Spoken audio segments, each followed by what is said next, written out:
Live again at the Daily Parks and Rec Show. This is Craig LeBlanc, your host. I have lots of great updates for you.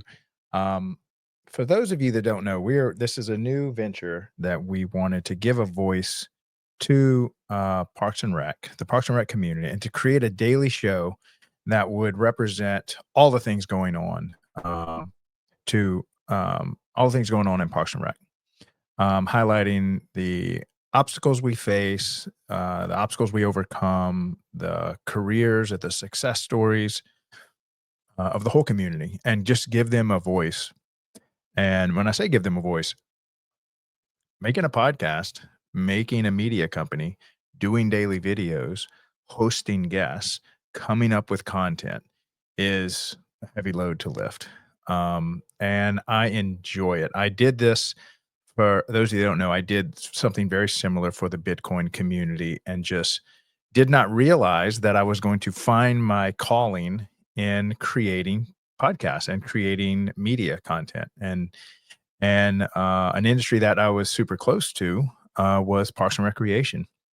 As I was making this, um, the Bitcoin Daily Show, which we got up to quite a few daily listeners. I think at one time, at one show, we had 15,000 listeners, a little over 15,000 listeners. It was our best show ever.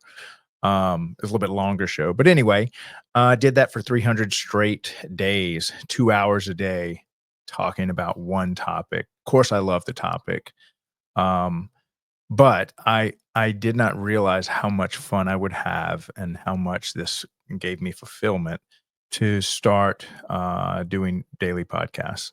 So I reached out to a couple of friends of mine that were in the Parks and Rec community, and um, and did just some basic internet research and just saw that there was not a ton of podcasts, a ton of content being created. Somebody really going out and trying to tell the story of Parks and Recreation, to tell the story to now it's not that there aren't some podcasts out there. I know NRPA does one, and there's a few others that I've kind of heard about and found. Still doing my research here.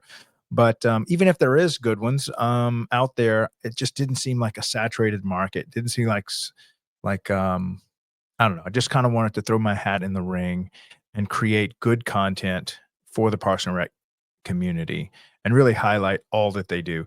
We've often heard that people in Parks and Rec are unsung heroes, and so here we are singing about our heroes, right?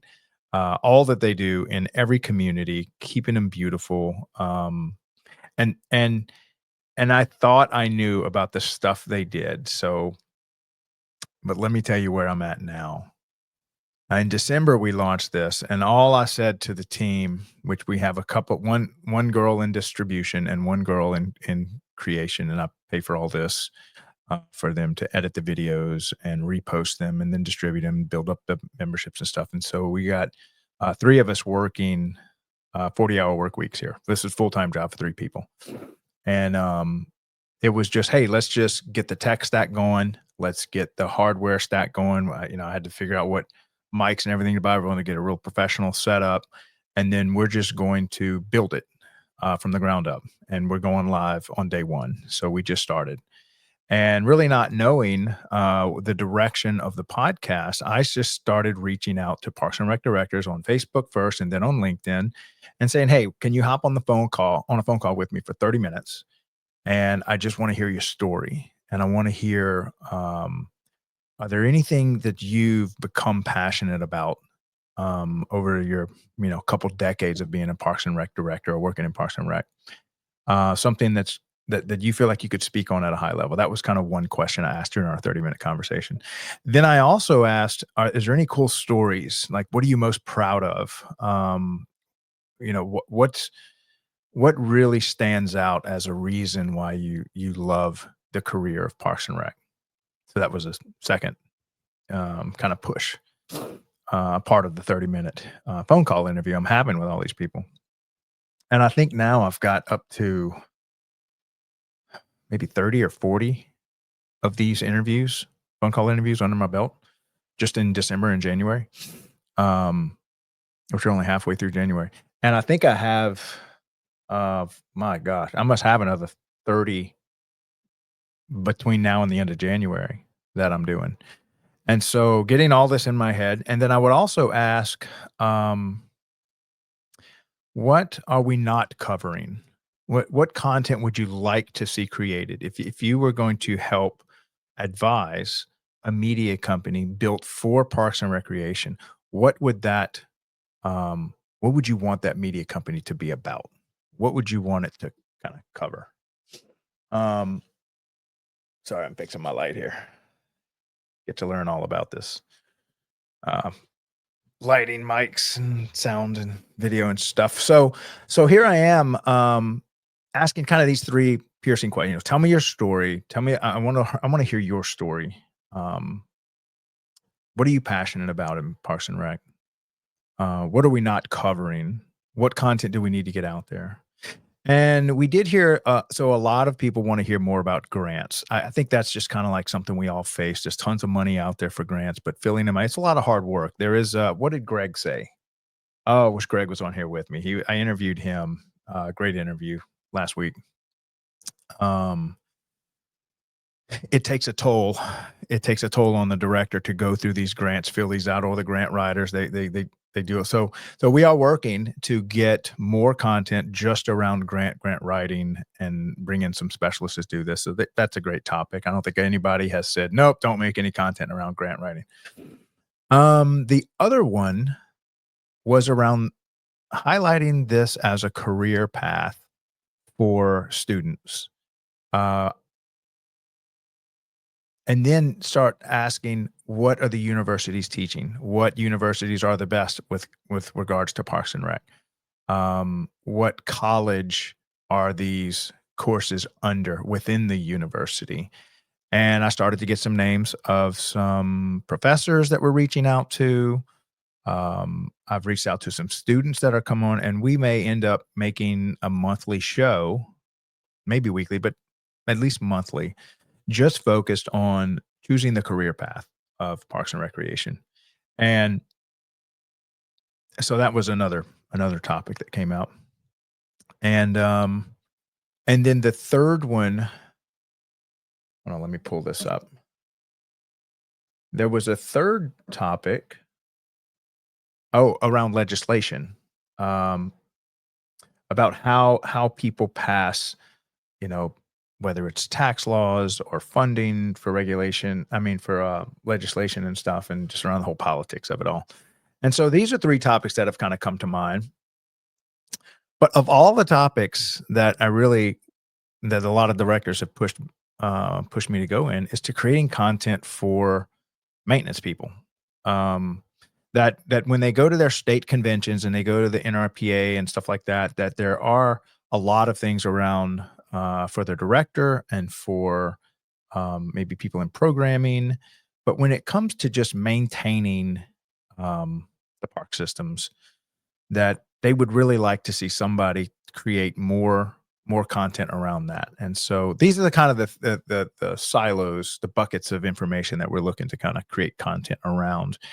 And so we're going to create something called Maintenance Monday. And so all of my interviews on Monday, I don't think I'll be able to start this next Monday, but probably the following Monday, we're gonna dedicate that show to like superintendents, the crafts, the field maintenance, the turf maintenance, whatever it is to maintain this huge infrastructure of fields and gyms and community centers and pools and all about maintenance, maintaining this. That's going to kind of be the banner for Monday. Now, I'm not sure what that's going to look like, but as we bring the professionals in and we get feedback and we all focus our minds on creating this content, then documenting and sharing this content, um, Monday is going to be all about maintenance.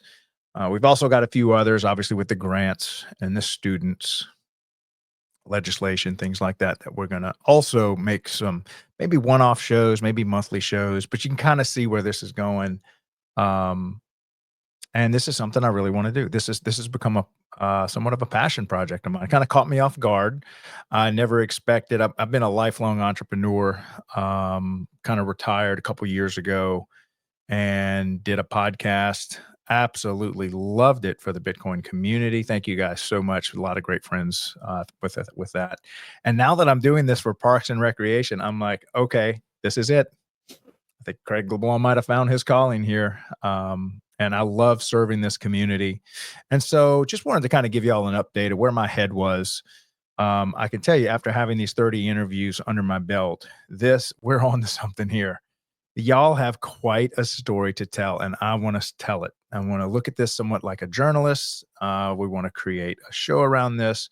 I want to highlight you guys' careers. I want to highlight you guys' your stories. When I ask, is there a moment in your career that stands out as just a highlight, something that really hits you hard? And the stories that y'all are telling me, I'm like, this is going to be a blast. Y'all really have an exceptional community, and I'm so proud to represent y'all. I have a quote for y'all. I was looking for a quote of the day, which I used to do this in one of my other companies. Everybody had to bring a quote of the day. So I'm going to start doing a quote of the day here. Found a great one by Theodore Roosevelt, some guy that ran this country for a little while. His quote was, "Do what you can with what you have where you are." And so it just popped out to me as so many directors are in that boat. They have a mountain of obstacles, a mountain of opportunities, a mountain of requests of what their citizens want. And they don't have a mountain of funding and staff to accomplish all the above. And so they have to do what you can with what you have where you are. Sometimes you look over at the big city next door with all this funding and great tax structure and huge benefactors and all this kind of stuff, old history with great infrastructure. And you're just this little town and you've got, one staff member. It's you and the grass cutter, or it's you and two or three people. Or I talked to a guy yesterday. He was the first park and rec director of a town. They just didn't have a park and rec director. He's coming on the show. His name is Randy.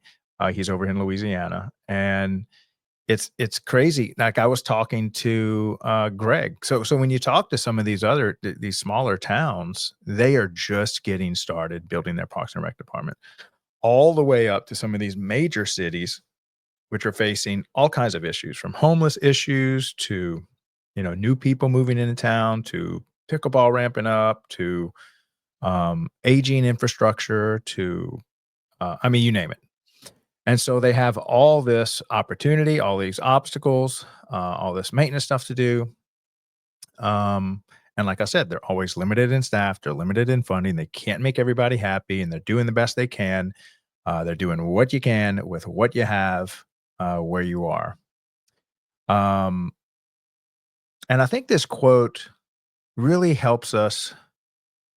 It's a reminder to focus on what we can do right now instead of waiting for that perfect moment. And I think this is where the parks departments are. This is where especially the directors are and the superintendents say, here's what we got. Here's what we can do. Let's make the best with what we have, and let's try to do what we can to serve the people, knowing that you just have limited resources, you have limited people.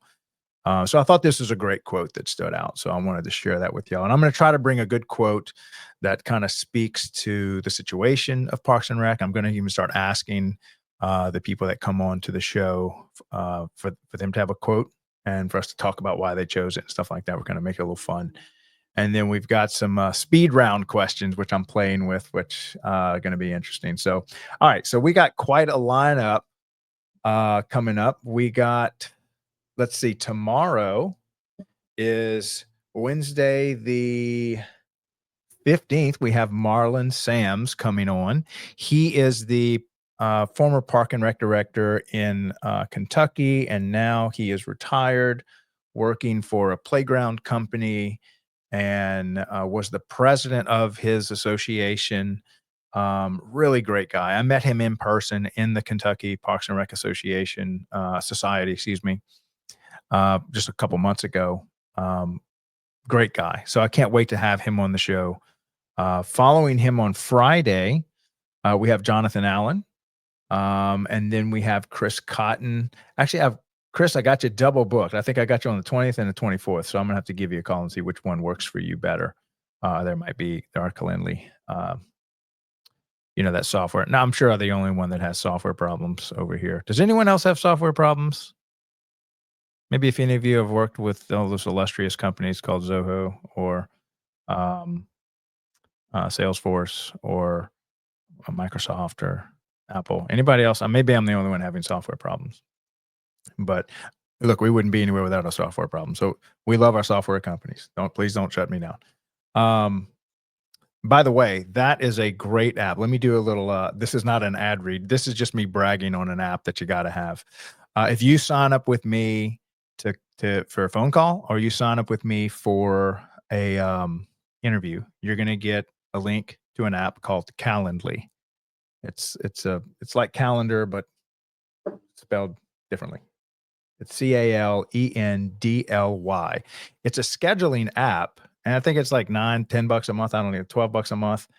And you can set up so many different parameters. I can say I can meet Monday, Wednesday, and Friday on 1 and 2, and then on Tuesdays and Thursdays I can meet at lunch, 2 and 4, and I can meet for a half hour, and then you got to give me a half hour break between those, and no more than 10 meetings in a week, and send. And then you send this to people, and all your availability is there. They just pick one that works in their calendar. They pick, oh, here's a great one. Here's a great one.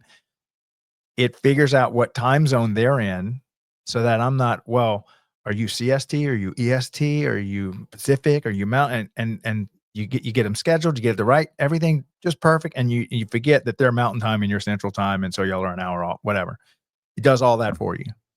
And then it'll even text you when when they book, if you want it to, and it'll text you an hour reminder an hour before. It'll text them an hour before. It'll email them. It's a great efficiency tool.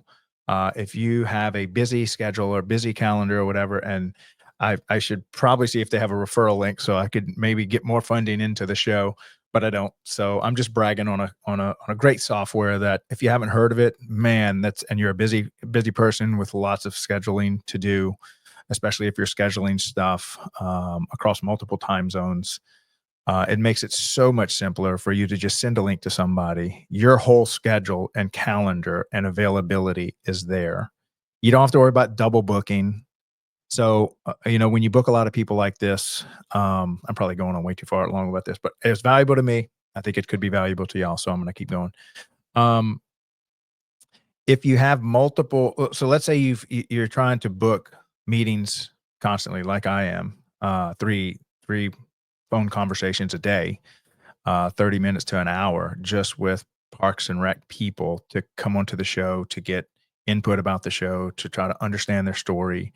And so I'm probably on the phone just at least 3 hours a day on this.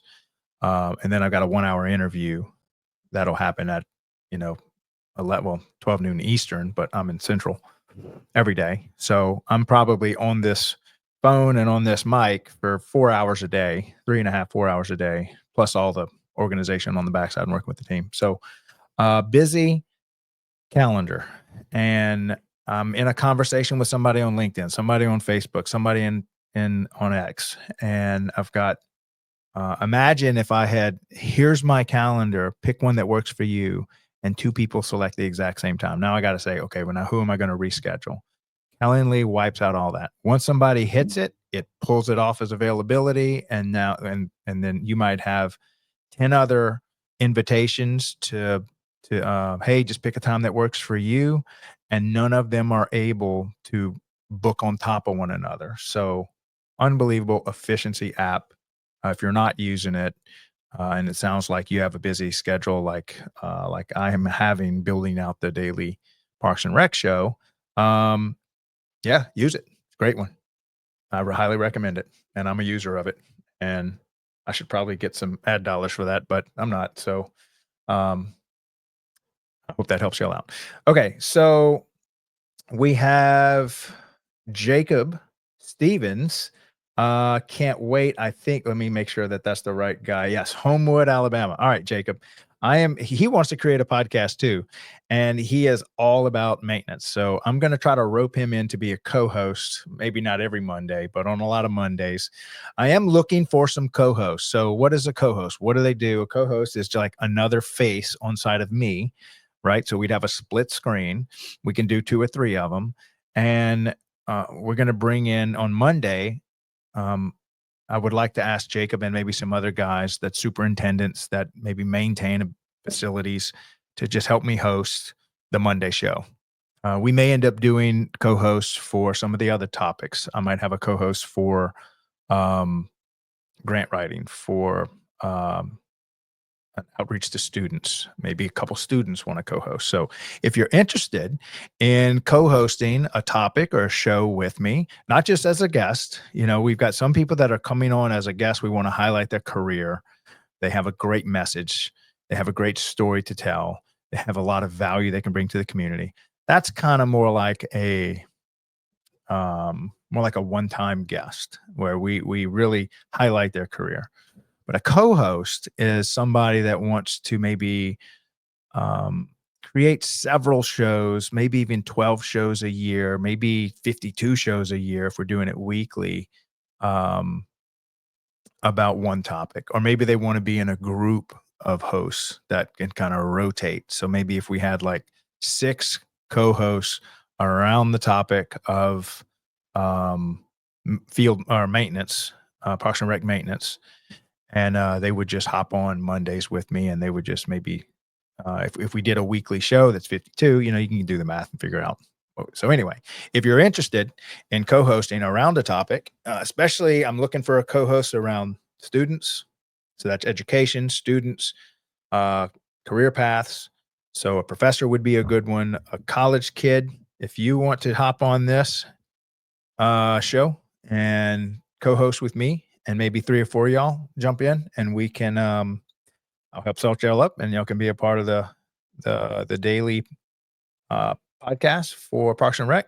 uh Hit me up in the DMs. Let's do it. So Jacob, thank you for derailing me while I'm going through who's coming on the show, because this guy, y'all are gonna love him. He's got a good voice, very knowledgeable, loves his role as superintendent. Um, so y'all are gonna like him. He's coming on next week, next Wednesday. He's coming on. Then we have Caitlin Haynes. She is over in. Oh wait, I wrote. Let me. Caitlin is a beast. This lady has accomplished more. Sometimes I interview you guys, and I'm like, I have not done anything with my life compared to you people. Y'all are some super accomplished people. This is let me tell you, if you're a Parks and Rec director and you make it all the way up the food chain onto one of these big cities, you're a rare individual. Um, so Caitlin is no, she is the one that loves event planning. So if you need to tune into her show, because she is an event planning specialist. She's passionate about it. That was the topic she wants to do. She's got an hysterical 4th of July fireworks story to tell that I want y'all to hear. And she'll be coming on, when did I say? Thursday of next week. Then we've got Chris Cotton. He's either going to come on the 20th or 24th. He is over. I just got off the phone with him. He is over Kansas City, Missouri. And this guy, wait till y'all hear his story. He's got a childhood story that really drives into a mega project that he's working on right now that is so close to his heart. I mean, it's solid. I mean, talk about got a guy that's got a strong why he does what he does. And I can tell you a lot of the people in the Parks and Rec community have super strong whys. They know what they're doing, why they're doing it. It goes back to many times it's multi-generational childhood stories. And they absolutely love what they're doing, and they're enduring a lot of long hours, a lot of stress, and a lot of for not the most exceptional pay. And they're some crazy good leadership skills that they are leveraging into their career. So I love highlighting these guys' stories. And then Carrie Fullerton. This Carrie, she's going to be one of those. I cannot wait till y'all meet her. She's over in Illinois. She's an executive director for the Arlington Heights Park District.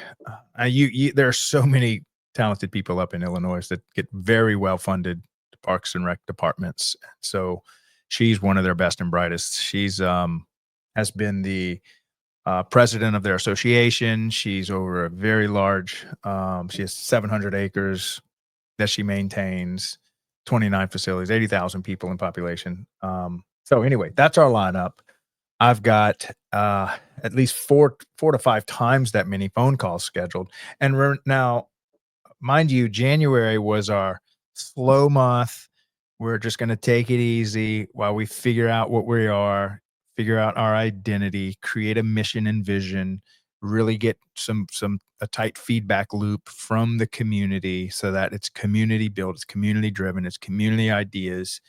And then we just get busy building what the community wants. Give the people what they want. That's what we're going to do here at the Daily Parks and Rec Show, and we're going to have a blast doing it.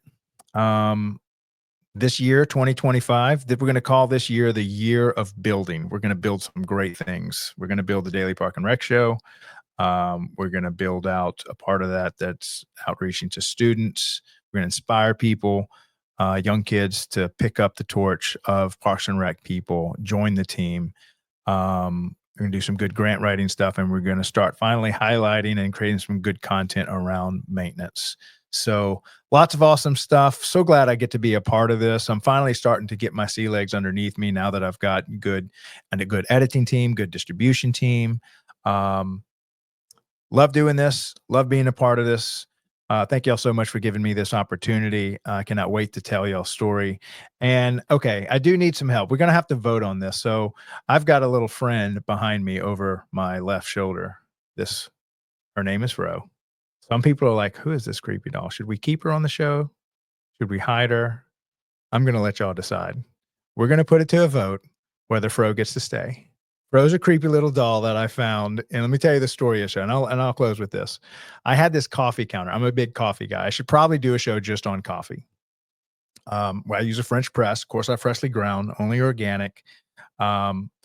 And we use some of the highest quality water you can get your hands on. Mountain Valley. Shout out to the Mountain Valley water people. I think they ship that stuff nationwide. So it's awesome, unbelievable, great water. Gotta have good water when you're making coffee, and you always fresh grind. Anyway, you can already see where this is going. So I had this counter that I made out of travertine and all this stuff, and I had everything just set up, and my kids would come and just drop their books and make a mess. And I'm like, look, I get up super early. I'm like a 3 a.m., 4 a.m. guy. And they would always just leave their stuff. And I'm getting up and I'm ready to go. I want to make my coffee, I want to get to work, right? And now I've got to clean the coffee counter. Or originally it was just on the kitchen counter. So I made this designated counter. It got messy. So I found Fro here, who looks like a creepy little doll that needs like her own little horror story or film or whatever. And she's got this fro on her head. And I said, look, I got Fro here, and if you leave anything on the coffee counter, she is going to wake up at night. She comes alive, and she goes after anyone that messed up the counter. So obviously some of the younger kids, they were afraid of Fro. And she's got this creepy eye that's kind of lazy. And sometimes she was packing a knife or something. So anyway, Fro now follows me wherever I go. And I threw her on the shelf. And I've had Sam come on the show and say she's kind of creepy. I've had other people say, no, keep her. And so we've had mixed reviews. So we're going to let the community vote on whether we keep Fro or not. She's sitting next to that light fixture over there. So anyway. All right, guys, we are closing out. Let me go ahead and restate the quote. Do what you can with what you have, where you are. Craig LeBlanc with the Daily Bitcoin Show. We'll see y'all again here tomorrow. Don't miss Marlon Sams. He is coming on the show, joining us for the full hour. And thank y'all so much for giving me the opportunity to serve this community. Love you guys. Y'all have an awesome day.